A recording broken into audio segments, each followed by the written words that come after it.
जय जगत गुरु, जय भारत। आप सभी भाई बहनों को मुझ पवन दास की तरफ से प्यार भरा नमस्कार, राम राम।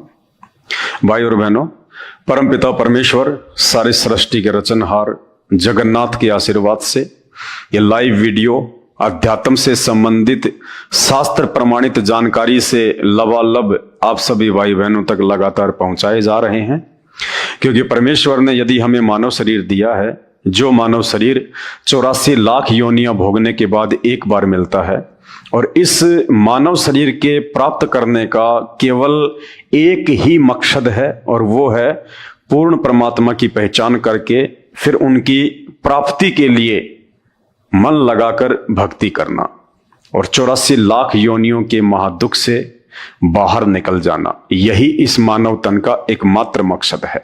बाकी कर्म जो मनुष्य करता है एक परमात्मा की प्राप्ति के लिए प्रयत्न को छोड़कर, वो सारे कर्म पशु पक्षी भी करते हैं। और यदि हमने उस परमात्मा की प्राप्ति का प्रयत्न नहीं किया और उन पशु और पक्षियों की तरह बाकी कर्म करते हुए ये शरीर त्याग दिया, तो वापस हम 84 लाख योनियों में जाते हैं। तो भाई और बहनों, आज वो परमपिता परमात्मा जिसकी प्राप्ति के लिए मानव शरीर प्राप्त हुआ है, या पर हम सबका बड़ा सौभाग्य है कि आज वे धरती पे प्रकट हैं, और आज हम उनकी पहचान करें और सदा सदा के लिए जन्म मरण के रोग से हम बाहर हो जाएं। ये बातें वो परमात्मा स्वयं ही आके बताता है, वो परमात्मा ही हमारी इस बंद बुद्धि को खोलता है। क्योंकि जितने भी धर्मगुरु हैं, शंकराचार्य हैं, मठाधीश हैं, संत महंत हैं, जो हमारे धर्मशास्त्रों से अपरिचित हैं, अभी तक उन्होंने हमें केवल ये भी नहीं बताया कि परमात्मा कौन है, जगन्नाथ कौन है, भगवान कौन है, और किस परमात्मा की भक्ति से हमारा जन्म मरण का रोग जो है वो कटेगा। क्योंकि आज तक उन्हें इसी बात का नहीं पता था कि मानव शरीर मिलता किस लिए है। और जब तक हमें इस शरीर की प्राप्ति का कारण पता नहीं होगा, तो कभी भी हम अपनी मंजिल की तरफ आगे नहीं बढ़ सकते। तो इस मानव शरीर की प्राप्ति का कारण भी वो परमात्मा स्वयं ही आके बताता है, समझाता है। तभी इंसान के अंदर चेतना आती है और वो भक्ति और भगवान की तरफ 2 कदम आगे बढ़ाता है। अब सबसे बड़ी समस्या हमारे सामने जो आती है वो ये है कि यदि ये मानव शरीर परमात्मा प्राप्ति के लिए ही मिला है, वरना इसका दूसरा कोई मकसद नहीं है, तो फिर वो परमात्मा कौन है जिसको प्राप्त करके हम सदा सदा के लिए उसके लोक में चले जाएं, सर्व सुख भोगें, वापस हमें इस गंदे लोक में, इस मृत लोक में ना आना पड़े, गधे कुत्ते सूअर के शरीर धारण ना करना पड़े, ये दुख और परेशानियों का सामना ना करना पड़े। वो एक परमात्मा, एक जगन्नाथ कौन है? तो भाई और बहनों, उस एक जगन्नाथ की जानकारी भी वो जगन्नाथ स्वयं ही तत्वदर्शी संत बन के इस पृथ्वी पे आके हम मानव शरीरधारी प्राणियों को सत्संग करके समझाता है।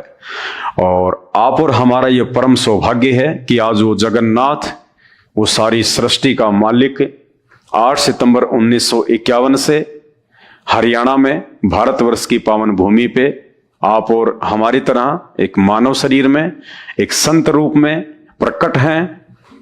और आज का वीडियो हम उन्हीं के नाम से शुरू करते हैं। परमपिता परमात्मा, सारी सृष्टि के रचनहार, कुल मालिक, असंख्य ब्रह्मांडों के स्वामी, जगत गुरु, तीनों लोकों में प्रवेश करके सबका पालन पोषण करने वाले राजाधिराज, आत्माधार, नाथों के नाथ, देवों के देव महादेव, सर्वेश्वर महेश्वर, मृत्युंजय, अजरो अमर, आदि अनादि, सनातनी प्रभु, जगत पिता जगदीश्वर, 1008 की उपाधि के वास्तविक अधिकारी, अकाल मूर्त, शब्द स्वरूपी राम, वासुदेव, सर्वगतम ब्रह्म, परम पूज्य, प्रथम पूज्य, परम पुरुष, परम धनी, परम दयालु, परम संत, अल्लाह कबीर, अल्लाह ताला, जगत के तारणहार, जगत के मुक्तिदाता, जगन्नाथ, संत शिरोमणि सतगुरु रामपाल जी भगवान के चरण कमल में आप और हम सभी भाई बहनों का अनंत कोटि दंडवत प्रणाम। भाई और बहनों, जगन्नाथ की प्राप्ति से पहले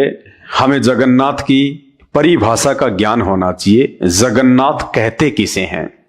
और वर्तमान में हम जिन ब्रह्मा विष्णु महेश जी को जगन्नाथ कह रहे हैं या हम उनको जगन्नाथ मानकर पूज रहे हैं, जगह जगह उनके मंदिर बनाकर, क्या वास्तव में वे जगन्नाथ हैं या केवल हमने अपनी अज्ञानता और हमारे धर्म शास्त्रों से अपरिचित होने के कारण, जैसा हमारे ज्ञानहीन धर्मगुरुओं ने हमें जगन्नाथ के विषय में बता दिया, भक्ति और भगवान के विषय में बता दिया, आंख बंद करके हमने उसे स्वीकार कर लिया। तो सत्यता क्या है? जगन्नाथ की परिभाषा क्या है? जगन्नाथ का मतलब होता है जगत प्लस नाथ। दो शब्दों से मिलके जगन्नाथ शब्द बना है, जगत प्लस नाथ। जगत यानी ये संसार, ये दुनिया, ये सृष्टि, और नाथ यानी स्वामी, भगवान।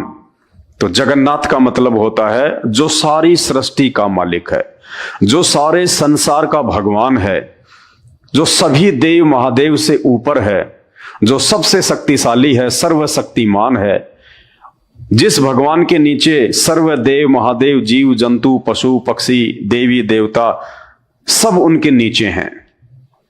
जिस जगन्नाथ का आदेश सर्वोपरि है, जिस जगन्नाथ के ऊपर किसी का कोई श्राप काम नहीं करता, जिस जगन्नाथ की सत्ता सर्व के ऊपर है, उसे कहते हैं जगन्नाथ।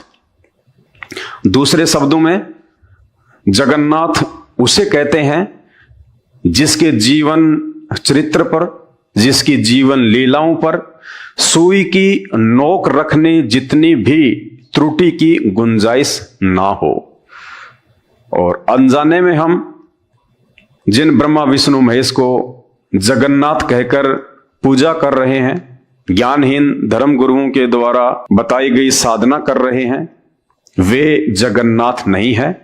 ब्रह्मा विष्णु महेश और देवी देवताओं के चरित्र पर, उनकी जीवन लीलाओं पर अब सुई तो छोड़िए, यदि मूसल भी रख दिया जाए तो भी वो जख्म नहीं भरे जा सकते जो जख्म उनके जीवन चरित्र पर लगे हुए हैं, जो जख्म उनकी जीवन लीलाओं पर आज भी हरे भरे हैं। उन जख्मों को भरा नहीं जा सकता। तो चलिए आज के वीडियो की हम शुरुआत करते हैं। उड़ीसा के पुरी में जो जगन्नाथ मंदिर है, और उस मंदिर में जिन तीन महापुरुषों की मूर्तियां रखी हुई हैं, श्री कृष्ण जी की, उनके बड़े भाई बलराम जी की और उनकी बहन सुभद्रा की, क्या वास्तव में इन तीनों में से कोई भी जगन्नाथ है? आज हम यही जानने का प्रयास करेंगे। तो चलिए वीडियो की हम शुरुआत करते हैं। और ये दैनिक भास्कर का एक ऐड है 7/6/2023 का, और इसमें लिखा है लू लगने से भगवान बीमार, 15 दिन बंद रहेंगे मंदिर के कपाट। जी हां, उड़ीसा के पुरी में जगन्नाथ मंदिर में लू लगने से जगन्नाथ भगवान बीमार पड़ गए और 15 दिन तक वो स्वस्थ नहीं हो पाएंगे, और श्रद्धालुओं के लिए मंदिर के जो कपाट हैं वो बंद कर दिए गए हैं। भाई और बहनों, क्या यह संभव है कि भगवान बीमार होते हैं, भगवान को भी लू लगती है, भगवान भी अस्वस्थ हो जाते हैं? जबकि हॉस्पिटल में हम देखते हैं जब किसी व्यक्ति का उपचार डॉक्टर नहीं कर पाता है और डॉक्टर अंत में कह देता है कि आप इसको लेकर जाइएगा, इसका जीवन बहुत थोड़ा है, इसकी सांसें बहुत कम हैं और इसका उपचार अब संभव नहीं है, तो वे परिवार वाले फिर मंदिर में जाएंगे, मस्जिद में जाएंगे और वहां जाकर वो उस जगन्नाथ से और परमात्मा से ये प्रार्थना करते हैं, अरदास करते हैं, भेंट चढ़ाते हैं और हाथ जोड़कर कहते हैं कि हे परमात्मा, हे भगवान, हे मालिक, हे अल्लाह, आप सबको जीवन दान देने वाले हैं, आप अपने भगत को जीवन दान दीजिए, आप इनको स्वस्थ कीजिए। हे परमात्मा, आपके सिवा हमारा और कौन है, हमारा सहारा आपके अतिरिक्त और कोई नहीं है। और पता चले कि जिस भगवान से हम प्रार्थना कर रहे हैं एक व्यक्ति को स्वस्थ करवाने के लिए, वो भगवान खुद ही बीमार है, वो भगवान खुद ही लू लगने से अस्वस्थ है, तो क्या करेगा व्यक्ति, कहां जाएगा फिर इसके अलावा? तो देखिए, लू लगने से भगवान बीमार, 15 दिन बंद रहेंगे मंदिर के कपाट। और जब हम इस बात की गहराई में गए कि आखिर भगवान बीमार क्यों हुए। अगर ये जगन्नाथ हैं वास्तव में, तो जगन्नाथ तो कभी बीमार होता नहीं है। जगन्नाथ तो खुद वैद्यों का वैद्य है, जो पूरी दुनिया को स्वस्थ कर सकता है, जो कोढ़ी को काया दे सकता है, निर्धन को माया दे सकता है, दुखियों को स्वस्थ करता है, खुश करता है, और मृत्यु प्राप्त व्यक्ति को भी भगवान 100 वर्ष की उम्र प्रदान करता है।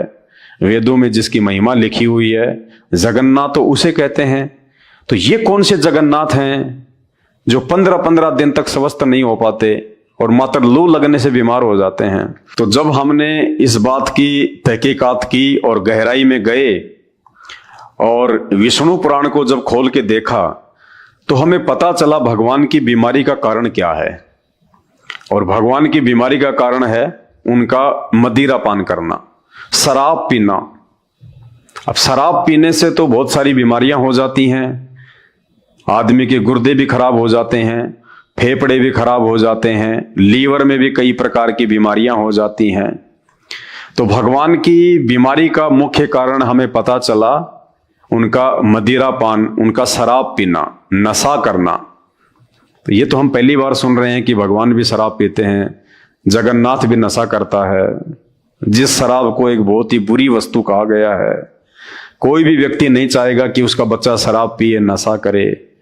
और पता चले कि जिस जगन्नाथ की हम भक्ति करते हैं, जगन्नाथ स्वयं शराब पिया करते थे, दारू पिया करते थे, नशा किया करते थे। कैसे भक्ति करने का आदमी का मन बनेगा? कैसे हम उनको जगन्नाथ कह सकते हैं? तो चलिए अब आज के वीडियो में हम आगे शुरू करते हैं। क्या वास्तव में उड़ीसा के पुरी के जगन्नाथ मंदिर में जिन 3 महापुरुषों की मूर्तियां हैं, श्री कृष्ण जी, उनकी बहन सुभद्रा और श्री बलराम जी, क्या वास्तव में ये जगन्नाथ हैं? क्या हम इनको जगन्नाथ कह सकते हैं? तो सबसे पहले हम श्री कृष्ण जी के विषय में जानने का प्रयास करेंगे। क्या वे जगन्नाथ हैं? क्या उनकी सत्ता, उनकी शक्ति, उनकी प्रभुता सबके ऊपर है, या जगन्नाथ भगवान खुद पुत्र प्राप्ति के लिए अपने से अन्य किसी और देवता के आगे हाथ जोड़ रहे हैं, प्रार्थना कर रहे हैं, वरदान मांग रहे हैं, तपस्या कर रहे हैं? अरे जगन्नाथ है, पूरे जगत का नाथ है, जो सबको बेटा बेटी देता है, सबकी मन वांछित कामनाएं पूरी करता है। और पता चले कि वो जगन्नाथ है खुद पुत्र प्राप्ति के लिए, एक बेटे की प्राप्ति के लिए, और किसी और के आगे हाथ फैला रहा है, हाथ जोड़ रहा है। तो हम कैसे उनको जगन्नाथ कह सकते हैं? जगन्नाथ तो दुनिया को बेटा देता है, जगन्नाथ तो बांझ की गोद हरी भरी करता है, और जगन्नाथ खुद पुत्र प्राप्ति के लिए किसी और से प्रार्थना कर रहा है। तो ये बातें हमें सोचने पे विवश करती हैं। तो चलिए आज हम शुरू करते हैं श्री कृष्ण जी से कि वे कहां तक के जगन्नाथ हैं। और इस बात का हमें पता चलेगा श्रीमद् देवी भागवत से। ये श्रीमद् देवी भागवत महापुराण है और इसका ये पेज नंबर है 285, 285। श्री कृष्ण का शिव जी की प्रसन्नता के लिए तप करना और वर प्राप्त करना, जिन्हें हम जगन्नाथ भगवान कह रहे हैं कि श्री कृष्ण जी जगतनाथ हैं, सारे संसार के स्वामी हैं, इन्होंने सृष्टि की रचना करी है, ये सबकी मनवांछित इच्छाएं पूरी करते हैं। तो वे श्री कृष्ण जो आपको दिखाई दे रहे हैं, ये श्री कृष्ण किसी और भगवान से पुत्र प्राप्ति के लिए अरदास कर रहे हैं, प्रार्थना कर रहे हैं। ये किससे प्रार्थना कर रहे हैं, क्यों प्रार्थना कर रहे हैं, जगन्नाथ को प्रार्थना करने की आवश्यकता क्यों पड़ गई? देखिएगा, पेज नंबर 285 है। श्री कृष्ण जी का शिव जी की प्रसन्नता के लिए तप करना और वर प्राप्त करना। देखिएगा, राजा जनमेजय ने कहा, मुनिवर, आपके मुखारविंद से यह प्रसंग सुनकर मुझे महान आश्चर्य हो गया। राजा जनमेजय जी ने व्यास जी से कहा कि महाराज, आपके मुख से यह बात सुनकर कि भगवान श्री कृष्ण, जिनको जगत गुरु कहते हैं, जिनको जगत का स्वामी कहते हैं, जिनको सृष्टि का रचनहार कहते हैं, वो भगवान किसी और से एक पुत्र प्राप्ति के लिए भीख मांग रहा है, तप कर रहा है, प्रार्थना कर रहा है। यह बात सुनकर मुझे बड़ा आश्चर्य हो रहा है। जगत गुरु श्री कृष्ण में सारी शक्तियां निहित थी, फिर भी उनका पुत्र प्रसव गृह से हर लिया गया, यानी श्री कृष्ण जी का बेटा चोरी कर लिया गया। ऐसी घटना कैसे हो गई? नगर की रक्षा का समुचित प्रबंध था, सुरक्षित अंतःपुर में प्रवेश गृह की व्यवस्था थी, फिर भी सम्रासुर ने भीतर प्रवेश कर उस बच्चे को कैसे हर लिया? सत्यवती नंदन व्यास जी, इसका जो कारण है वह स्पष्ट बताने की कृपया कीजिए। तो व्यास जी ने क्या कहा? व्यास जी कहते हैं, राजन, माया में अनुपम शक्ति है, मानवों को मूढ़ बना देना इसका स्वाभाविक गुण है। लोग इसे सांभवी कहते हैं। जगत में कौन ऐसा है जो इसके प्रभाव में न आया हो? मनुष्य का जन्म पाते ही सभी मानवोचित गुण उसमें आ जाते हैं। संपूर्ण गुण देह से संबंध रखते हैं। देवता अथवा दानव कोई भी इस नियम का उल्लंघन नहीं कर सकता। व्यास जी कह रहे हैं श्री कृष्ण जी के विषय में, जिनको हम अपनी अज्ञानता के चलते जगन्नाथ भगवान कहते हैं। व्यास जी कहते हैं कि माया के प्रभाव से कोई नहीं बच पाया। चाहे तेरा जगन्नाथ हो, चाहे देवी देवता हो, चाहे ब्रह्मा विष्णु महेश हो, माया के प्रभाव से कोई नहीं बच पाया। तो फिर वो जगन्नाथ कहां हुआ जिसके ऊपर माया का प्रभाव काम कर रहा है? ये माया कौन है जिसने जगन्नाथ के ऊपर भी अपने डोरे डाल रखे हैं, जो जगन्नाथ को भी भ्रमित कर देती है, उसकी भी बुद्धि को चेंज कर देती है? तो फिर वो जगन्नाथ से बड़ी तो माया हुई, जिसका प्रभाव उस जगन्नाथ के ऊपर भी श्री व्यास जी बता रहे हैं। ये माया कौन है? ये माया है जिसे आप जगन्नाथ कहते हैं, ब्रह्मा विष्णु महेश को। इनकी मां दुर्गा, अष्टंगी, 8 भुजा वाली, शेरा वाली, जिसको शास्त्रों में माया कहा गया है, प्रकृति देवी कहा गया है। ये है वो माया जिसकी शक्ति से ये तीनों देवता ब्रह्मा विष्णु महेश, ये 3 लोक की सृष्टि एज ए मैनेजर के रूप में संचालित करते हैं। ये तीनों जगन्नाथ नहीं है, ये पूर्ण परमात्मा नहीं है, इनसे ऊपर माया है। इनकी मां जगदम्बा दुर्गा, दुर्गा से ऊपर उसका पति है काल, मुसलमान धर्म में जिसको शैतान कहते हैं।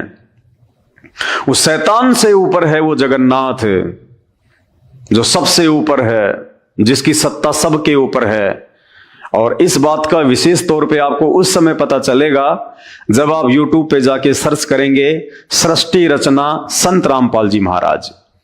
परमेश्वर रामपाल जी भगवान ने सृष्टि रचना के माध्यम से सभी देवी देवताओं की शक्ति का, उनकी प्रभुता का बिल्कुल तरतीब वाइज खुलासा किया हुआ है, हमारे ही धर्मशास्त्रों से, वेदों से, गीता जी से, इन पुराणों से। तो जब तक आप ये सृष्टि रचना को नहीं समझ लेंगे, तकरीबन 2 से 3 घंटे का वीडियो है संत रामपाल जी का, जब तक आप सृष्टि रचना को अच्छे से नहीं समझ लेंगे, नहीं जान लेंगे, आप इन प्रत्येक भगवानों की शक्ति का आइडिया नहीं लगा लेंगे, अनुमान नहीं लगा लेंगे, तब तक आप इन धर्मशास्त्रों को समझ नहीं सकते, आप इन भगवानों को नहीं समझ सकते।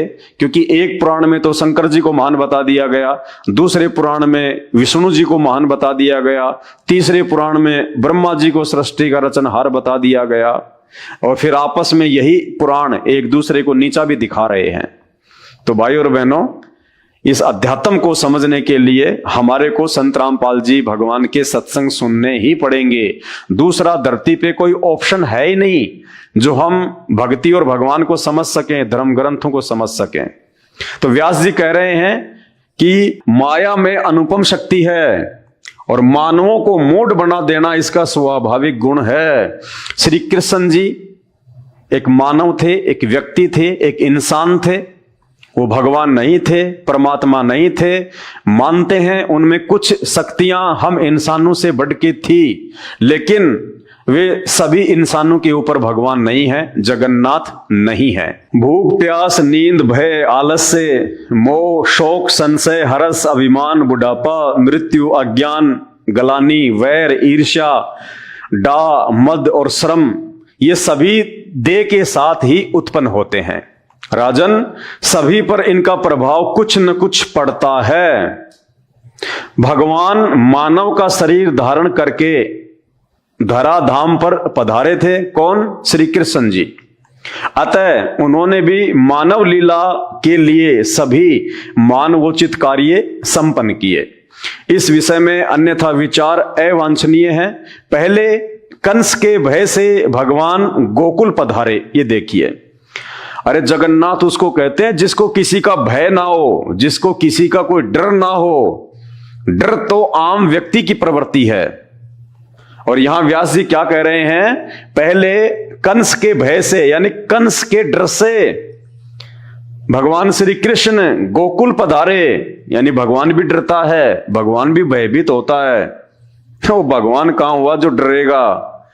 जिसमें भय है वो भगवान नहीं होता। कभी संत रामपाल जी के सत्संग सुन के देखिए, कहते हैं निर्विकार निर्भय तू ही और सकल भयमान, और सब पे तेरी साहिबी तुझ पे साहिब नाए। वो जगन्नाथ, वो भगवान, वो निर्विकार होता है। उसके चरित्र पर कोई दाग नहीं होता है। वो तीनों गुणों से दूर होता है। रजगुण, सतगुण और तमोगुण, इन तीनों गुणों का प्रभाव यानी माया का प्रभाव उस जगन्नाथ को प्रभावित नहीं कर सकती। वो भय से दूर होता है। निर्विकार निर्भय तू ही और सकल भयमान, कि हे परमेश्वर आपके अलावा सभी विकारी हैं और भय युक्त हैं। एक निर्विकार और निर्भय केवल आप हैं। निर्विकार निर्भय तू ही और सकल भयमान, और सब पे तेरी साहिबी। हे परमात्मा, आपकी साहिबी, आपकी सत्ता सब पे है। 33 करोड़ देवी देवताओं से लेके ब्रह्मा विष्णु महेश, माया, दुर्गा, काल, शैतान, सब पे तेरी साहिबी, तुझ पे साहिब नाए। आपके ऊपर कोई साहिब नहीं है, कोई भगवान नहीं है, एकमात्र आप ही साहिब हैं। तो यहां हमारे भगवान श्री कृष्ण, जिनको आप जगन्नाथ कहते हैं, वो अपने ही मामा कंस के भय से, उनके डर से, और कहां पधारे? गोकुल। कुछ दिनों के बाद जरासंध से भयभीत होकर द्वारका चले गए। फिर कुछ दिनों बाद में जरासंध से भयभीत होकर, डर कर, देखो ये श्री विष्णु पुराण में लिखा हुआ है, आपकी आंखों के सामने है, व्यास जी ने लिखा है, झूठ इसमें रत्ती भर भी नहीं है। फिर भगवान जरासंध से भी डर कर, भयभीत होकर, और कहां पधारे? ये देखिए, भयभीत होकर द्वारका चले गए। बताइए, अगर जगन्नाथ ही डरने लगा तो दुनिया कौन चलाएगा भाई? ये संसार की रक्षा कौन करेगा? जगन्नाथ अगर डर कर अगर अपना स्थान चेंज कर रहा है, अपनी जगह चेंज कर रहा है, दर दर भटकता फिर रहा है, तो दुनिया किसके सहारे चल रही होगी? कौन है वो जगन्नाथ? कुछ दिनों के बाद जरासंध से भयभीत होकर द्वारका चले गए। फिर उन्होंने रुक्मणी को हर लिया। बताइए, रुक्मणी को भगा ले गए भगवान, हर लिया, अपहरण कर लिया। जैसे रावण ने सीता का अपहरण किया था, वैसे ही आपके जगन्नाथ श्री कृष्ण जी ने रुक्मणी का हरण कर लिया। ये भगवानों के काम होते हैं। जबरदस्ती करना, अपहरण करना, ये भगवानों के काम नहीं होते, जगन्नाथ के काम नहीं होते। अभी तक हमें जगन्नाथ की परिभाषा का ही पता नहीं है। सनातन धर्म की मर्यादा जानते हुए भी भगवान श्री कृष्ण उस उत्सव के समय रुक्मणी हरण में प्रवृत्त हो गए। यानी हमारे सनातन धर्म में किसी स्त्री का अपहरण करना, उसका हरण करना, ये मर्यादाओं से बाहर है। तो कहते हैं सनातन धर्म की मर्यादाओं का ज्ञान होने के बाद भी जानबूझ के भगवान ने गलती करी, ये कुकर्म किया, ये गलत काम किया, रुक्मणी हरण का। खुद व्यास जी लिख रहे हैं कि ये सनातन की मर्यादाओं के विपरीत है, फिर भी भगवान ने ये काम किया। तो ये जगन्नाथ हैं जो खुद मर्यादा तोड़ रहे हैं। अरे इसकी भक्ति करने वाला फिर कहां से मर्यादा निभाएगा? जब टीचर खुद ही डिसिप्लिन तोड़ेगा तो उसके विद्यार्थी कहां से डिसिप्लिन को फॉलो करेंगे? और यही कारण है आज इन भगवानों के, नकली जगन्नाथों के ये जीवन चरित्र इन पुराणों में जो लिखा हुआ है, उस हिसाब से आज किसी भी व्यक्ति के अंदर विकारों से मुक्ति प्राप्त करने की शक्ति नहीं है। हर व्यक्ति शराब, नशा, मांसाहार, चोरी, जारी, ठगी, लड़ाई झगड़ा, मार पीट, बलात्कार, इन सभी कुकर्मों में लिप्त है। क्यों? क्योंकि जिनको हम जगन्नाथ कह रहे हैं वो हमसे पहले इन कुकर्मों में लिप्त हैं। तो इनकी भक्ति करेंगे, इनकी यदि हम पूजा करेंगे तो इनके गुण हमारे अंदर आएंगे आएंगे। और आज पूरे हिंदुस्तान का बेड़ा गर्क हो रहा है। सनातन धर्म की मर्यादा जानते हुए भी भगवान श्री कृष्ण उस उत्सव के समय रुक्मिणी हरण में प्रवृत्त हो गए।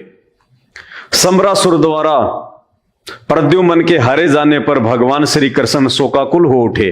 यानी जब श्री कृष्ण जी के बेटे प्रद्युम्न का सम्रासुर नाम के राक्षस ने हरण कर लिया, उठा के ले गया, तो भगवान श्री कृष्ण दुखी हो गए, शोकाकुल हो गए, रोने लग गए। ये भगवानों के लक्षण नहीं होते। अरे हमारे देश में, हमारे सनातन में साधु संतों की भी ये परिभाषा है कि वो दुख में दुखी नहीं होते और सुख में सुखी नहीं होते, वे लाभ हानि में एक समान रहते हैं, उसको साधु कहते हैं। और यहां आप इनको जगन्नाथ कह रहे हो, आप इनको भगवान कह रहे हो। और जब इनका एक बेटा चोरी हो गया तो तुरंत ये शोक में डूब गए, व्याकुल हो गए, दुखी हो गए। ये जगन्नाथ के लक्षण नहीं है, भगवान के लक्षण नहीं होते। सम्रासुर द्वारा प्रद्युम्न के हारे जाने पर भगवान श्री कृष्ण शोकाकुल हो उठे। फिर उनका शुभ समाचार पाकर हर्षित हो गए। और 2 मिनट बाद में जब समाचार आ गया कि साहब आपका बेटा सकुशल वापस आ गया, तो भगवान खुशी से नाचने लग गए, भगवान खुश हो गए। यानी वो दुख में दुखी, सुख में सुखी। एक आम व्यक्ति जो समझदार होता है, जिसको थोड़ा बहुत आध्यात्मिक ज्ञान होता है, वो भी ऐसा नहीं करता है कि छोटी सी समस्या आ गई तो दुखी हो गया और छोटी सी कोई प्रसन्नता मिली तो सुखी हो गया, हंसने लग गया, हर्षित हो गया। ये साधु संतों के लक्षण नहीं होते। साधु संत भगत लाभ हानि में, दुख सुख में एक समान होते हैं। तो ये हमारे भगवान जगन्नाथ के लक्षण हैं, ये उनके गुण हैं। आप देख लीजिए कैसे आप इनको जगन्नाथ कह रहे हो, समझ से बाहर है। उसके बाद सत्यभामा की आज्ञा मानकर भगवान श्री कृष्ण शूरक पधारे। वे वहां से कल्प वृक्ष ले आना चाहते थे। रोके जाने पर इंद्र से युद्ध किया, इंद्र हार गए। अपनी स्त्री के वश होना प्रकट करते हुए भगवान ने कल्प वृक्ष छीन लिया गया। भगवान श्री कृष्ण जी की एक पत्नी सत्यभामा ने जिद कर ली, अड़ गई। जैसे सीता जी वनवास के दौरान सोने के हिरण को देख के रामचंद्र जी से अड़ गई कि मुझे चाहिए, उसी प्रकार सत्यभामा भी श्री कृष्ण जी से अड़ गई कि मुझे कल्प वृक्ष चाहिए, वो देवताओं का पेड़ चाहिए मुझे। तो श्री कृष्ण भगवान अपनी स्त्री के वश होकर, देखिए लिखा हुआ है, सत्यभामा की आज्ञा मानकर भगवान श्री कृष्ण शूरक पधारे। वे वहां से कल्प वृक्ष ले आना चाहते थे। रोके जाने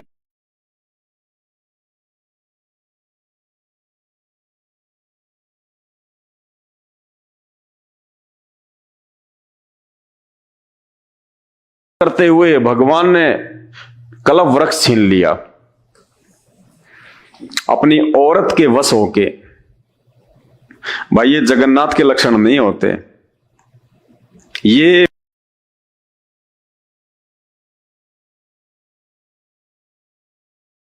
भगवान के लक्षण नहीं होते, सारी सृष्टि को रचने वाले के लक्षण नहीं होते। अपनी स्त्री के वश होकर तो श्री कृष्ण जी से बड़ी तो सत्यभामा हो गई। भाई और बहनों, विचार करो इन बातों पे। ये राम श्री कृष्ण, इनका जो जीवन है वो केवल आप और हम इंसानों की तरह था। और जिस समय इन्होंने ये बड़े बड़े काम किए जिनको आज हम चमत्कार कह रहे हैं, उस समय तो आम साधु संत महात्मा ये चमत्कार जो है वो कर दिया करता था, कोई बड़ी बात नहीं थी।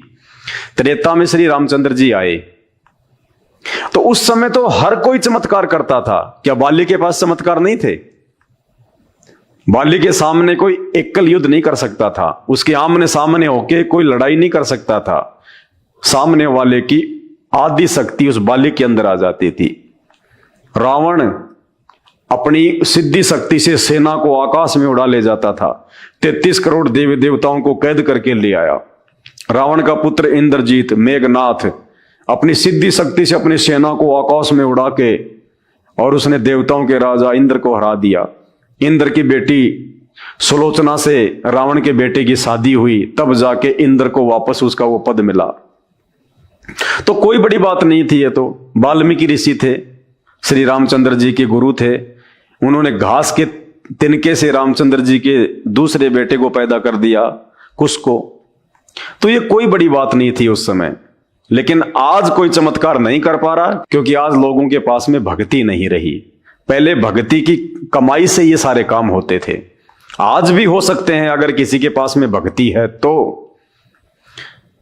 तो हमने इन चमत्कारों को देख के इनको भगवान मान लिया, जबकि ये चमत्कार तो उस समय आम साधु संत कर दिया करते थे, कोई बड़ी बात नहीं थी। अपनी स्त्री के वश होना प्रकट करते हुए भगवान ने कल्प वृक्ष छीन लिया। सत्यभामा जी बड़ी आदरणीय थी, उनकी प्रतिष्ठा रखने के लिए भगवान वृक्ष में बंध गए। उन अपने प्राणनाथ को सत्यभामा ने दान कर दिया।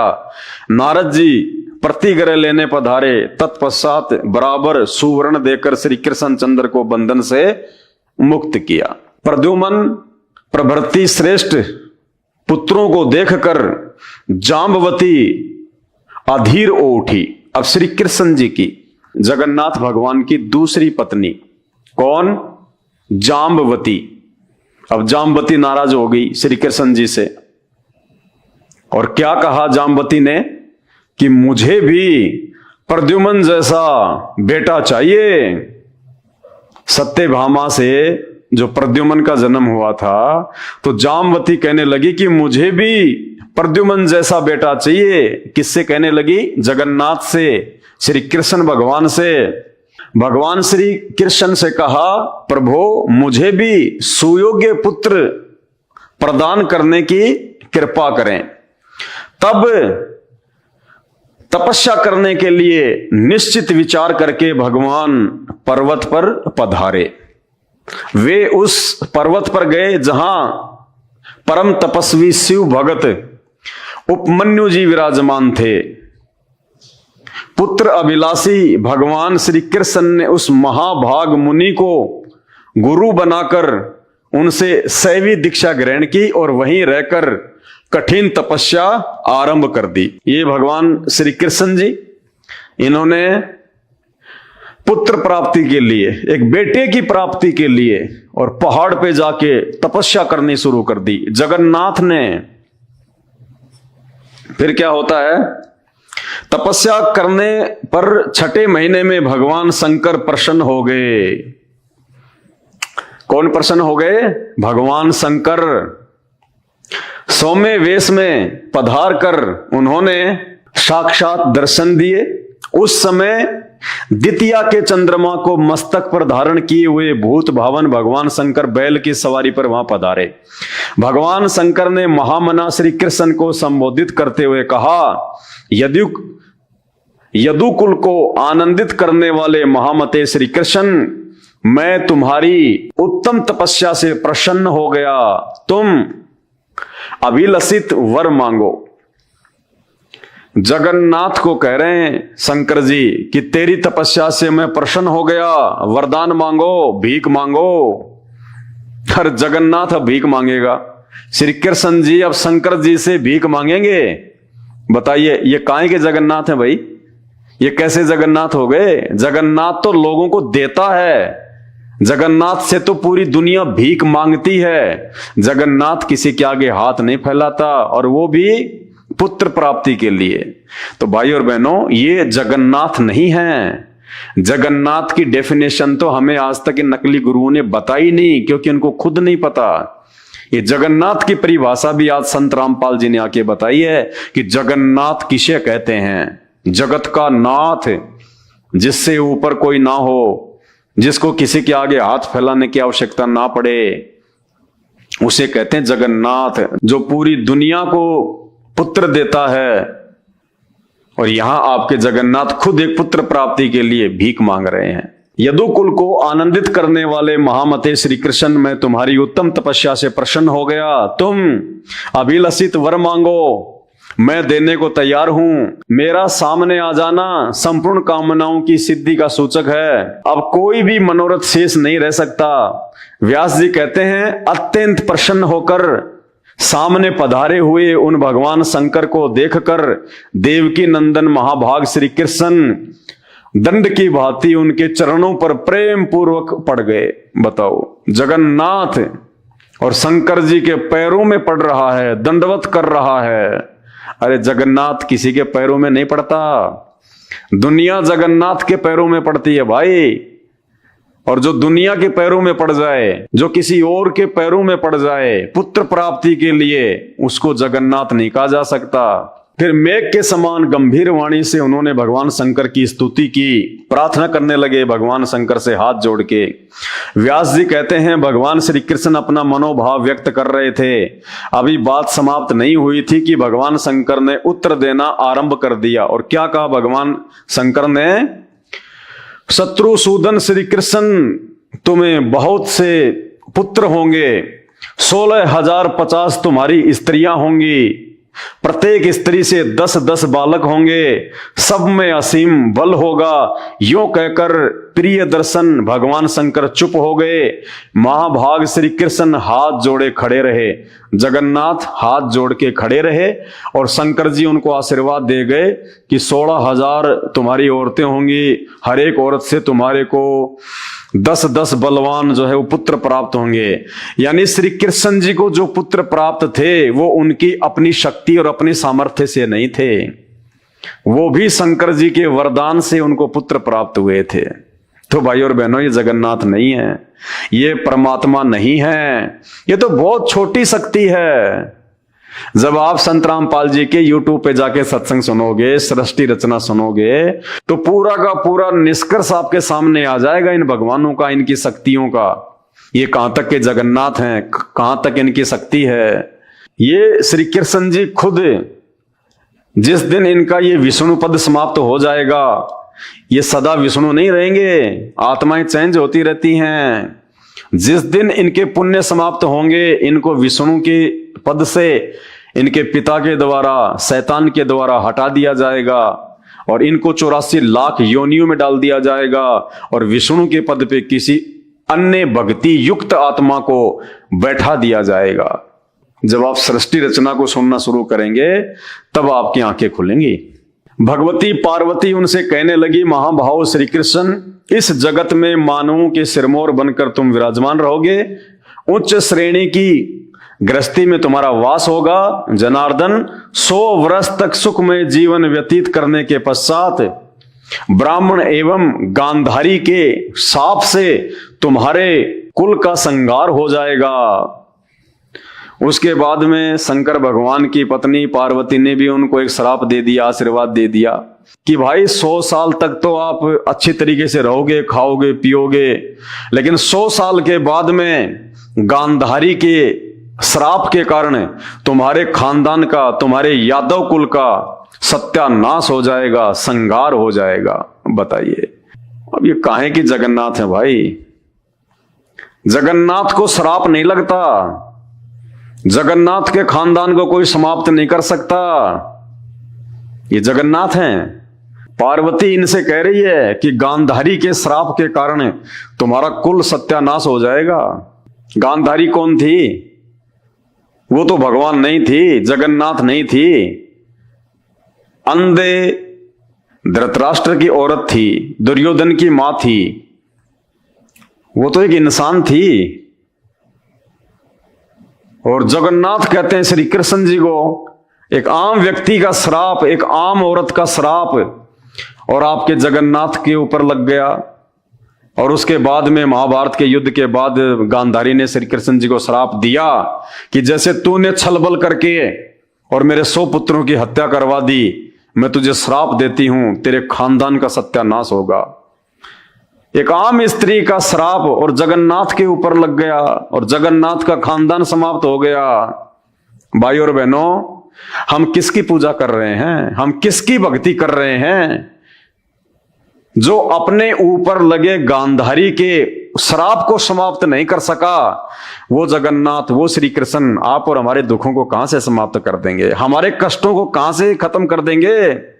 हमारे ऊपर लगे हुए श्राप को कहां से समाप्त कर देंगे? भाई और बहनों, ये विचार करने की बातें हैं। असली जगन्नाथ धरती पे प्रकट हो चुका है संत रामपाल जी के रूप में। वो कबीर परमात्मा, एक बार उनके सत्संग सुन के उनकी शरण प्राप्त करके देखो, असीम आनंद की अनुभूति होगी, असीम आनंद की। ये ब्रह्मा विष्णु महेश भी बाड़ बांका नहीं कर सकते। देव महादेव किसी का भी उनके भक्तों के ऊपर कोई श्राप काम नहीं करेगा। 98 प्रकार के वशीकरण मंत्र होते हैं, मूठ होती हैं। संत रामपाल जी के भक्तों पे 98 प्रकार के वो जंत्र मंत्र वशीकरण भी काम नहीं करते। भूत प्रेत जादू जंत्र मंत्र टोटके कुछ काम नहीं करते संत रामपाल जी के भक्तों के ऊपर, चाहे कोई कितना प्रयास करके क्यों ना देख ले। उसे कहते हैं जगन्नाथ। वो जगन्नाथ संत रामपाल जी भगवान, जो भगत उनसे नाम दीक्षा ले लेता है और जो उनकी मर्यादा में रह के भक्ति करता है, वो उसको रक्षा कवच पहना देते हैं अपने मंत्रों का, अपनी शक्ति का, भक्ति का। और ये जगन्नाथ एक गांधारी, एक आम स्त्री का श्राप लग गया और श्री कृष्ण जी का खानदान समाप्त हो गया। उनकी औरतें, उनके बेटे बेटियां सब नष्ट हो गए, सब मृत्यु को प्राप्त हो गए। और अंत में श्री कृष्ण जी का भी पैर में जहरीला तीर लगने से बुरा हाल हुआ और उनकी मृत्यु हुई। भाई जगन्नाथ ऐसे नहीं मरता, जगन्नाथ की कभी मृत्यु नहीं होती है। जगन्नाथ 5 तत्व के शरीर में नहीं होता है। जगन्नाथ दिखता जरूर हम इंसानों जैसा है, लेकिन हम इंसानों से बाहर होता है, उसकी नूरी देह होती है। जनार्दन 100 वर्षों तक सुखमय जीवन व्यतीत करने के पश्चात ब्राह्मण एवं गांधारी के श्राप से तुम्हारे कुल का संहार हो जाएगा। शाप के प्रभाव से विवेक नष्ट हो जाने पर, ये पार्वती जी कह रही है श्री कृष्ण जी को कि गांधारी जब तुम्हें श्राप देगी तो तुम्हारा जो विवेक है ना वो नष्ट हो जाएगा, यानी तुम सोचना समझना बंद कर दोगे, तुम्हारी जो बुद्धि है ना वो खराब हो जाएगी, भ्रष्ट हो जाएगी। साप के प्रभाव से विवेक नष्ट हो जाएगा, यानी श्री कृष्ण हे जगन्नाथ तुम्हारी बुद्धि भ्रष्ट हो जाएगी, तुम्हारा विवेक नष्ट हो जाएगा, सोचने समझने की क्षमता तुम्हारी खत्म हो जाएगी। जब गांधारी तुम्हें श्राप देगी ना कि तेरे सारे के सारे खानदान का सत्यानाश हो जाएगा, तो श्री कृष्ण जी जो है वो चिंतित होके और उनकी बुद्धि जो है वो भ्रष्ट हो जाएगी। साप के प्रभाव से विवेक नष्ट हो जाने के कारण तुम्हारे सभी पुत्र सम्रागण में उपस्थित होकर आपस में ही लड़कर मिट जाएंगे। श्री कृष्ण जी से कह रही है पार्वती कि गांधारी के श्राप के कारण तुम्हारे पुत्र आपस में लड़ झगड़ के मर जाएंगे, समाप्त हो जाएंगे। अरे जब जगन्नाथ भगवान के बेटा बेटी आपस में लड़ झगड़ के मर रहे हैं तो वो भगवान हमारे दुखों को, हमारे झगड़ों को, हमारे मुकदमों को कहां से शांत करवा देगा? कोई मुकदमा लग जाता है किसी के, कोई बीमारी हो जाती है तो हे भगवान, हे श्री कृष्ण, हे विष्णु दया करना। और भगवान के खुद के बेटे शराब के कारण लड़ झगड़ के आपस में मर गए, वो भगवान आपके परिवार का झगड़ा कहां से समाप्त करवा देगा? ये श्री कृष्ण जी जगन्नाथ नहीं है, ये ब्रह्मा विष्णु महेश जगन्नाथ नहीं है। तुम्हारे सभी पुत्र सम्रागण में उपस्थित होकर आपस में ही लड़कर मर मिटेंगे, साथ ही अन्य संपूर्ण यादवों की सत्ता नष्ट हो जाएगी और तुम्हारा कुल जो 56 करोड़ यादव हैं वो भी आपस में लड़ झगड़ के नष्ट हो जाएंगे। तो श्री कृष्ण जी ना अपने परिवार को बचा पाए, ना अपने खानदान को बचा पाए, अपने पुत्रों को भी नहीं बचा पाए और ना ही यादवों को बचा पाए। पूरे के पूरे 56 करोड़ यादव नष्ट हो गए। तुम भी अपने भाई बलराम के साथ अपने धाम पधार जाओगे। प्रभु, यह आगे का कार्यक्रम पहले से निर्धारित है, इस विषय को लेकर कभी चिंतित नहीं होना चाहिए। पार्वती कह रही है, हे श्री कृष्ण जी, ये तो आपके भाग्य में पहले से लिखा हुआ है, इसको लेके चिंतित मत हो जाना। अरे जगन्नाथ जो पूरी दुनिया का भाग्य लिखता है, जगन्नाथ का भाग्य किसने लिख दिया कि ये तो आपके भाग्य में पहले से लिखा हुआ है, पूर्व निर्धारित है? बताइए।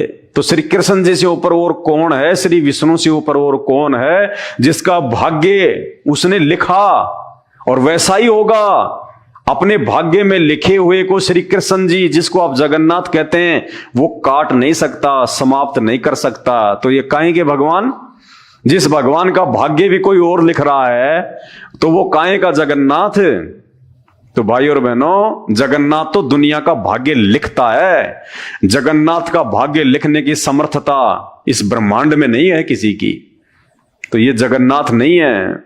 व्यास जी कहते हैं, इस प्रकार कहकर भगवान शंकर उमा एवं देव वृंद के साथ अंतर ध्यान हो गए।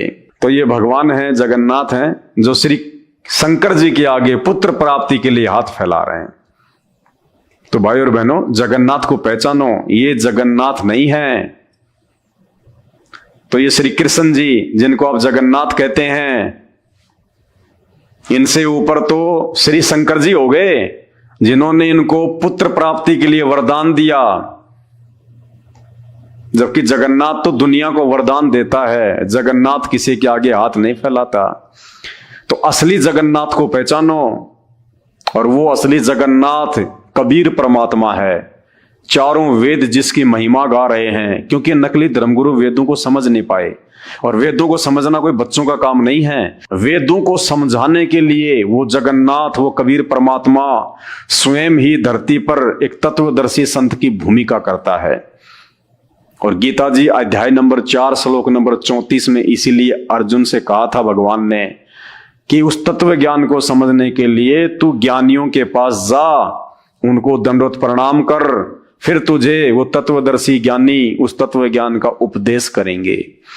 तो वो तत्वदर्शी संत आज इस धरती पे संत रामपाल जी हैं। संत रामपाल जी की शरण प्राप्त किए बिना आप जगन्नाथ को नहीं पहचान सकते, आप भक्ति नहीं कर सकते।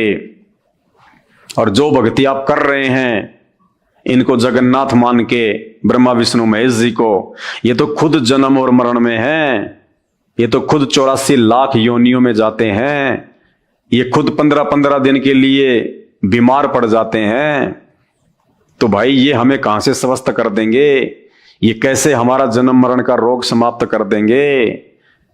तो ये श्री कृष्ण जी जो पहले जगन्नाथ, उस जगन्नाथ मंदिर में जो 3 मूर्तियां हैं, उनमें सबसे पहले श्री कृष्ण जी की मूर्ति थी। तो श्री कृष्ण जी कहां तक के जगन्नाथ हैं, इनका जीवन चरित्र श्री विष्णु पुराण से आपको दिखा दिया गया है, पेज नंबर 285 से। अब आप खुद ही निर्णय कर लेना ये कहां तक के जगन्नाथ हैं। आगे दूसरी मूर्ति है श्री बलराम जी की, जो कि उनके बड़े भाई हैं। तो हमारा विषय चल रहा था कि ये बीमार क्यों हो जाते हैं जगन्नाथ मंदिर में। ये भगवान हर साल 15 दिन के लिए बीमार क्यों हो जाते हैं? तो श्री कृष्ण जी का तो बीमार होना स्वाभाविक है, क्योंकि ये भगवान नहीं है, ये जगन्नाथ नहीं है। और आप और हमारी तरह एक आम व्यक्ति की भूमिका की इन्होंने।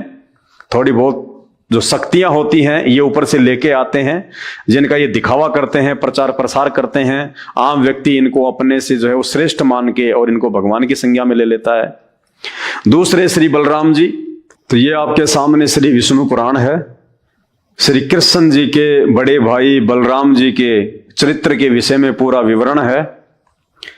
और उसके बाद आप खुद ही निर्णय कर लेना, क्या श्री बलराम जी को जगन्नाथ कहना उचित है? जो कर्म इन्होंने किए हैं, क्या उसके बाद जगन्नाथ मंदिर में उनकी मूर्तियां रख के पूजा करना उचित है? क्या वे पूजा के योग्य हैं? देखिएगा, श्री विष्णु पुराण गीता प्रेस गोरखपुर से प्रकाशित है। ये 5म अंश है और पेज नंबर है 411।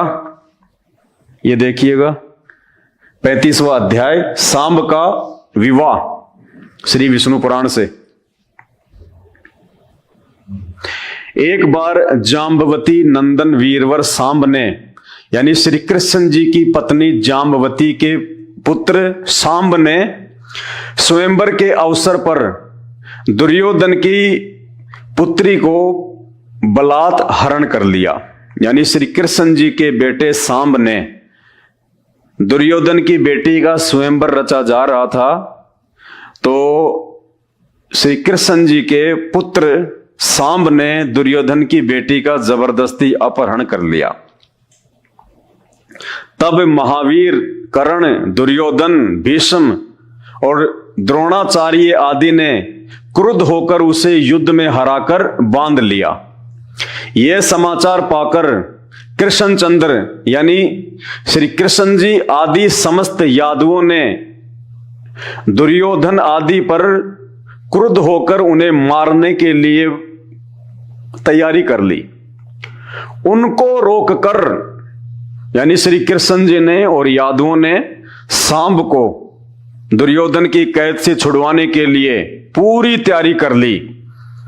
उसी समय बलराम जी श्री कृष्ण जी के बड़े भैया, जिनकी मूर्ति आप उड़ीसा के जगन्नाथ मंदिर में रखते हैं और जिनको भगवान मान के आप उनकी पूजा करते हैं, वो बलराम जी तुरंत वहां पे आते हैं और देखिए, उनको रोककर श्री बलराम जी ने मदिरा के उन्माद से लड़खड़ाते हुए, मदिरा शराब, उन्माद यानी शराब के प्रभाव से लड़खड़ाते हुए, इतने में वहां पे बलराम जी आ गए।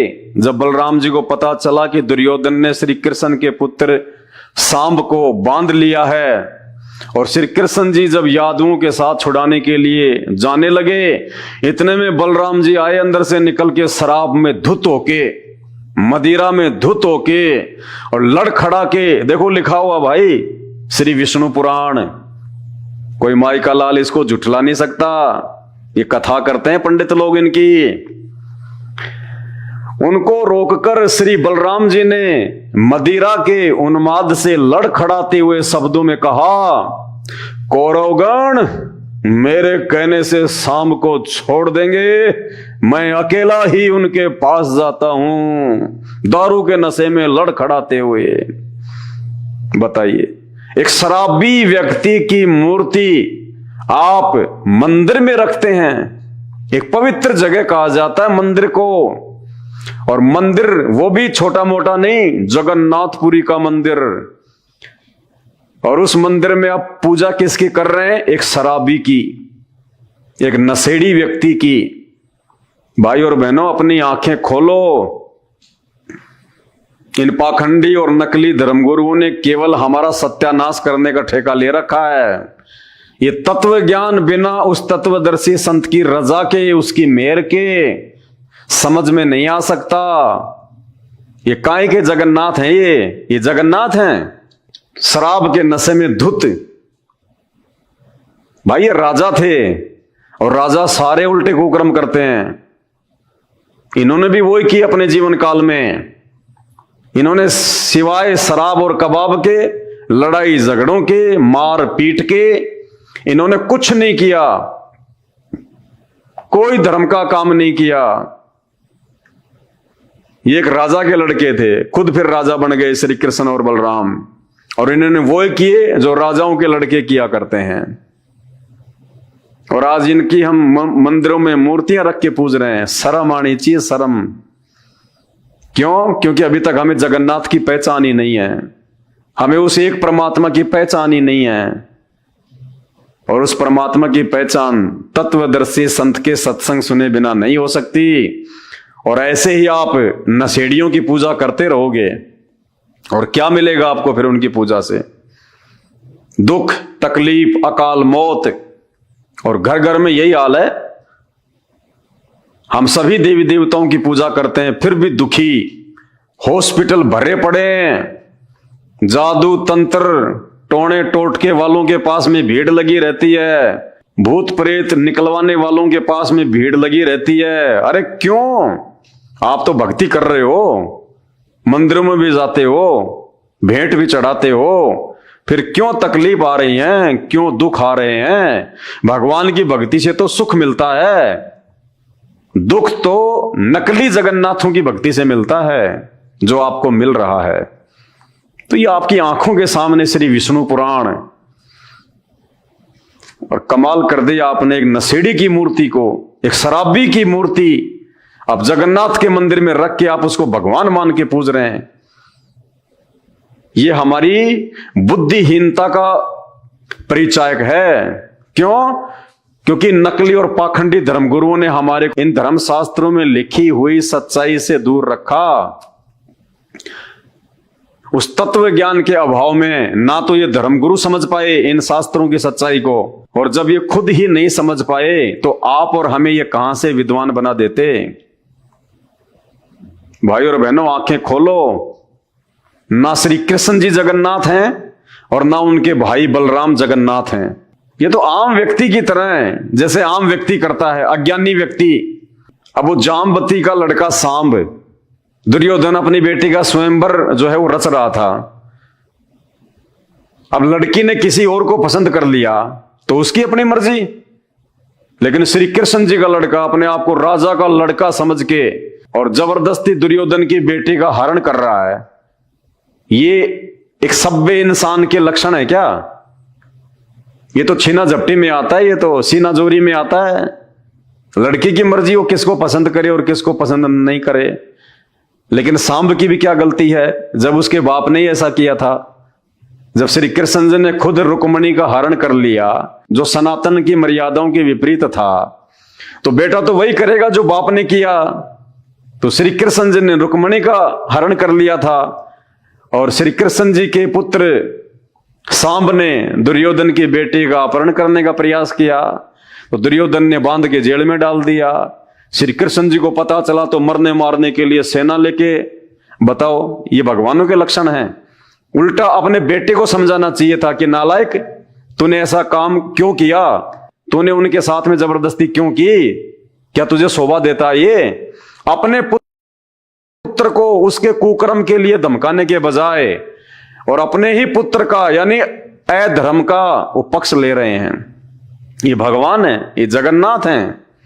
और ऊपर से वो बलराम जी उनको कह रहा तुम सब यहीं रुक जाओ, मैं अकेला ही जाके ले आऊंगा। बताओ, नशे में दुत, और जगन्नाथ के मंदिर में आप उनकी मूर्ति रख के और भगवान मान के पूज रहे हो। इसीलिए तो हम गधे कुत्ते सूअर बन रहे हैं मरने के बाद में, क्योंकि हमें जगन्नाथ का नहीं पता जगन्नाथ कौन है। देखिए,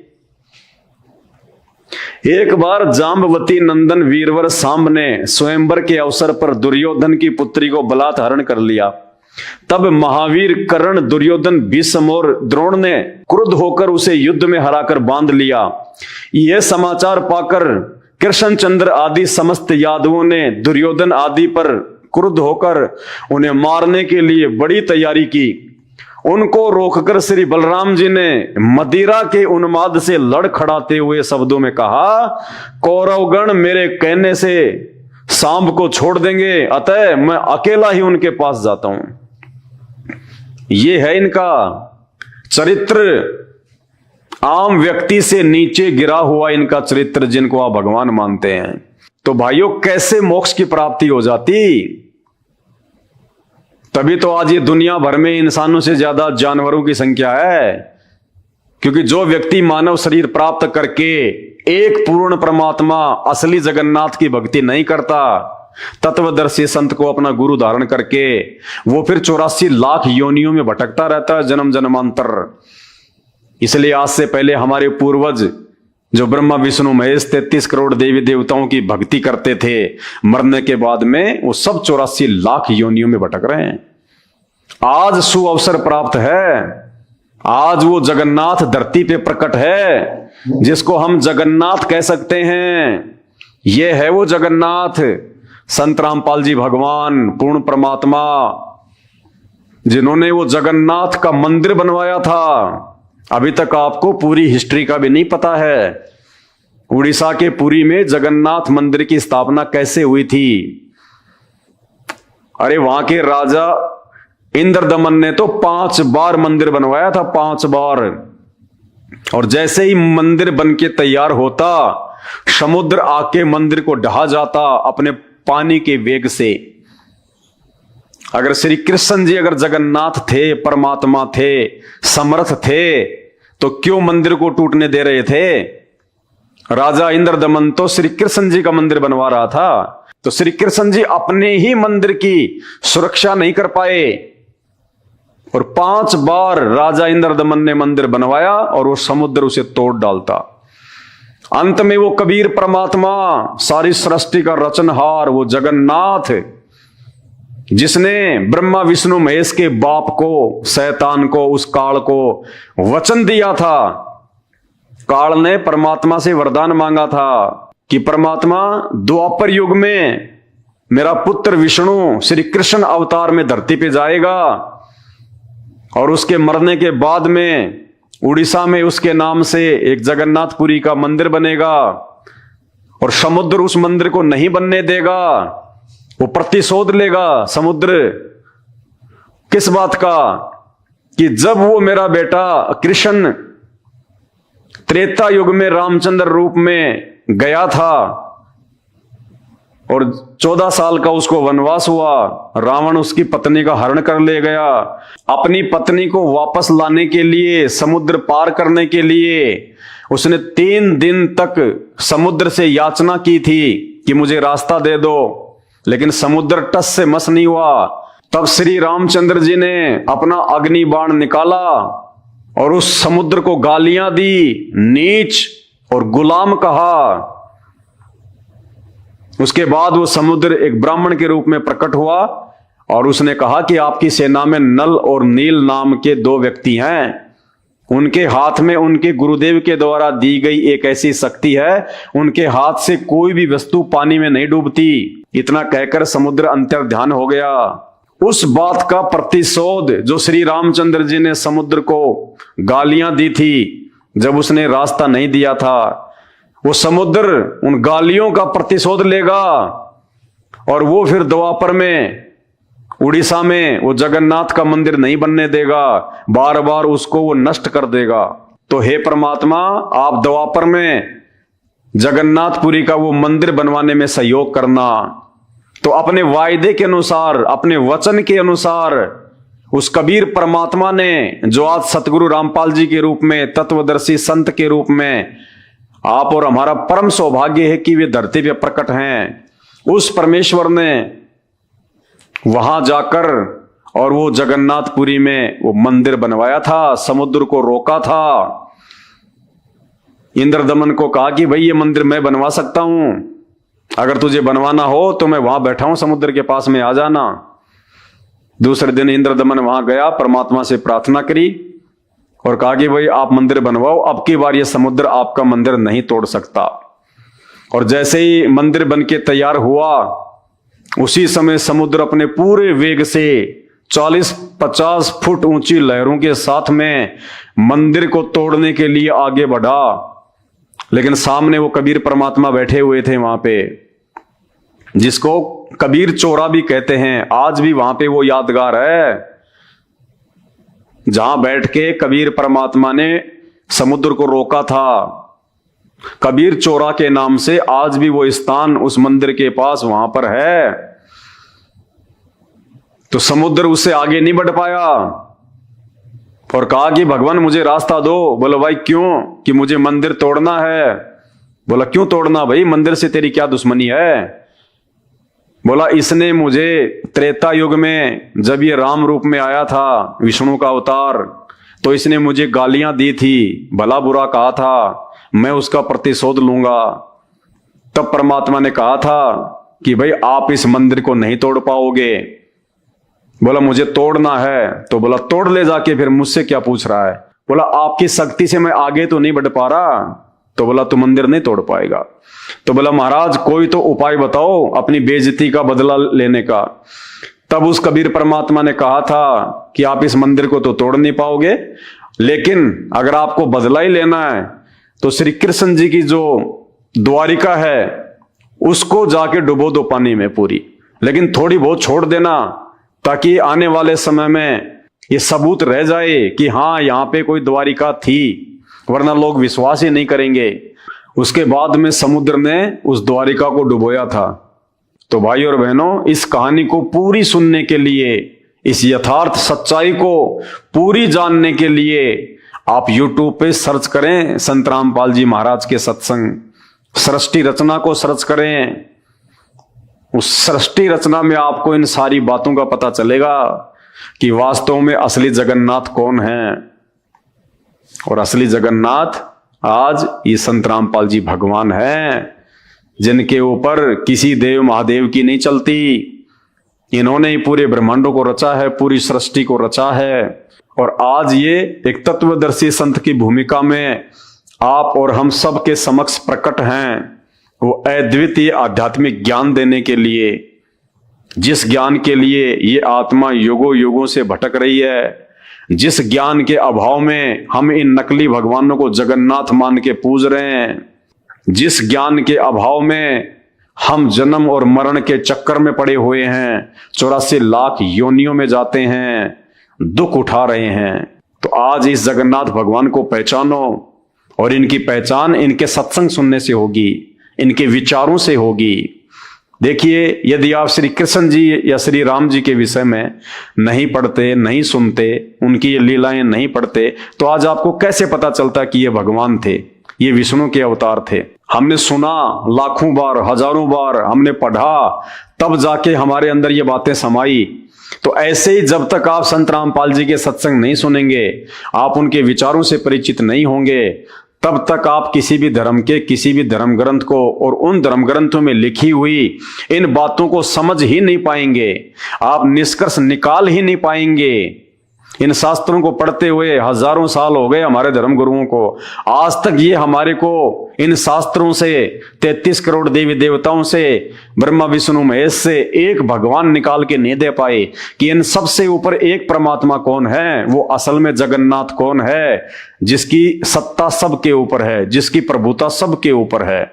और उस जगन्नाथ की यदि हम शरण में आ जाएं तो हमारा बेड़ा पार हो सकता है, हमारा जन्म मरण का ये असाध्य रोग समाप्त हो सकता है। हम 84 लाख योनियों में पशु पक्षी ना बनकर सदा के लिए उस परमेश्वर के लोक में जाके शाश्वत सुख प्राप्त कर सकते हैं, जहां जाने के बाद में ना कभी मृत्यु होती है, ना कभी बुढ़ापा आता है, ना कभी शरीर में कोई रोग होता है, क्योंकि बॉडी ऐसी रहेगी, लेकिन ये 5 तत्व का शरीर नहीं होगा, हार्ड मास का नहीं होगा, नूरी तत्व का शरीर मिलेगा वहां पे। तो भाई और बहनों, प्रार्थना है, विनती है, परमात्मा धरती पे आए हुए हैं, आप मानो या ना मानो, कोई भी महापुरुष जब इस धरती पे आता है, आप श्री रामचंद्र जी को ही ले लीजिए, जो कि विष्णु के अवतार थे, किसने उस समय उनको भगवान माना? किसी ने नहीं माना। उनके परिवार ने भी उनको श्री विष्णु का अवतार नहीं माना। ऐसे ही द्वापर में श्री कृष्ण जी आए थे, उनके खुद के परिवार ने, रिश्तेदारों ने भी उनको श्री कृष्ण नहीं माना, उनको अवतार नहीं माना। उनके साथ में लड़ते रहे, झगड़ते रहे आजीवन। बेचारे को मथुरा छोड़ के द्वारिका जाना पड़ा, लड़ाई झगड़ों से तंग आकर। और आज उनके शरीर छोड़ने के बाद में हजारों लाखों वर्ष बाद आज उनको भगवान मान के उनके मंदिर बना रहे हैं, उनकी मूर्तियां लगा रहे हैं। आज हमें क्या लाभ देंगे? वो मूर्ति हमें क्या लाभ देगी? वो बेजान मूर्ति, वो मुर्दा, ना बोल सकती, ना सुन सकती, ना चल सकती, आज क्या फायदा देगी वो मूर्ति हमें? अरे डॉक्टर के मरने के बाद उसकी मूर्ति हॉस्पिटल में लगा दी जाए, क्या कोई रोगी उस मूर्ति से अपना इलाज करवा सकता है? नहीं करवा सकता। वो तो जब डॉक्टर जीवित था वो ही उपचार कर सकता था। तो जिस समय ये राम श्री कृष्ण जी थे और जितनी इनके पास में शक्ति थी, पावर थी, जितना ये लोगों का भला कर सकते थे, उतना भला भी ये उसी समय कर सकते थे, आज नहीं कर सकते। तो भाई और बहनों, आंखें खोलो, परमात्मा धरती पे है। मेरा मकसद केवल आपको संत रामपाल जी के सत्संग सुनने के लिए प्रेरित करना है। आप एक बार उनके सत्संग सुने, आपको खुद ब खुद ये महसूस हो जाएगा कि हाँ, ये कोई परम शक्ति है। और जब आप ध्यान से सत्संग सुनेंगे फिर तो सब कुछ पता चल जाएगा कि धरती पे एकमात्र जगन्नाथ संत रामपाल जी भगवान है। और आने वाले समय में तो सबको पता चलेगा, पूरी दुनिया को पता चलेगा, पूरा ब्रह्मांड संत रामपाल जी की समर्थता को देखेगा। क्योंकि आने वाला समय बहुत भयंकर है, विनाशकारी है, प्राकृतिक उथल पुथल का समय है, महामारियों का समय है। उस समय आम व्यक्ति दौड़ेगा कि कौन है वो परमात्मा, कौन है वो भगवान जो मुझे इस विपत्ति से बाहर निकाल दे। उस समय आपके ये पत्थरों के देव महादेव भी फैल हो जाएंगे। उस समय संत रामपाल जी एकमात्र शेष बचेंगे दुनिया में, और दुनिया दौड़ दौड़ के इनके कदमों में आएगी, दौड़ दौड़ के। 2028 तक का खेल है ये, 2028 तक का। तो भाई और बहनों, समझदार वो है जो समय रहते उनका ज्ञान समझ के उनकी शरण में आ जाए। अरे ठोकर लगने के बाद तो पूरी दुनिया ही समझ जाती है। समझदार वो है जो दूसरों की ठोकर से समझ जाए। तो इन भगवानों का जीवन चरित्र आपको इन्हीं के ग्रंथों से, श्रीमद् देवी भागवत से, श्री विष्णु पुराण से आपको दिखा दिया गया है। श्री कृष्ण जी कहां तक जगन्नाथ हैं, जो एक पुत्र प्राप्ति के लिए शंकर जी के आगे हाथ फैला रहे हैं, तपस्या कर रहे हैं, विनती कर रहे हैं। एक गांधारी, एक आम स्त्री के श्राप के कारण श्री कृष्ण जी का पूरा परिवार नष्ट हो गया, यादव कुल नष्ट हो गया। वो अपने परिवार को नहीं बचा पाए। महाभारत के युद्ध के दौरान श्री कृष्ण जी का सगा भांजा अभिमन्यु मृत्यु को प्राप्त हो गया। उनकी बहन सुभद्रा रो रही थी, चीख रही थी, चिल्ला रही थी। श्री कृष्ण जी अपने सगे भांजे को जीवित नहीं कर पाए। उसी सुभद्रा की फोटो बीच में जगन्नाथपुरी मंदिर में लगा रखी है मूर्ति। वो सुभद्रा जो अपने खुद के पुत्र की प्राप्ति के लिए श्री कृष्ण के आगे हाथ जोड़ रही थी और श्री कृष्ण जी भी नहीं बचा पाए। तो श्री बलराम जी, श्री कृष्ण जी और उनकी बहन सुभद्रा ये पूजा के योग्य नहीं हैं। ये कोई जगन्नाथ नहीं है। ये तो जगन्नाथ के पैरों की धूल के बराबर भी नहीं है। असली जगन्नाथ संत रामपाल जी भगवान है। समय रहते इनके सत्संग सुनना शुरू कर दो, अपना आत्म कल्याण करवा लो, वरना कल को मजबूरन दुखी होके, परेशान होके, नाक रगड़ के आना पड़ेगा। आज के वीडियो में केवल इतना ही। फिर परमात्मा प्रेरणा करेंगे, समय समय पर आपके लिए सत्य आध्यात्मिक जानकारी लेके आते रहेंगे। बंदी छोड़ सतगुरु रामपाल जी भगवान की जय हो।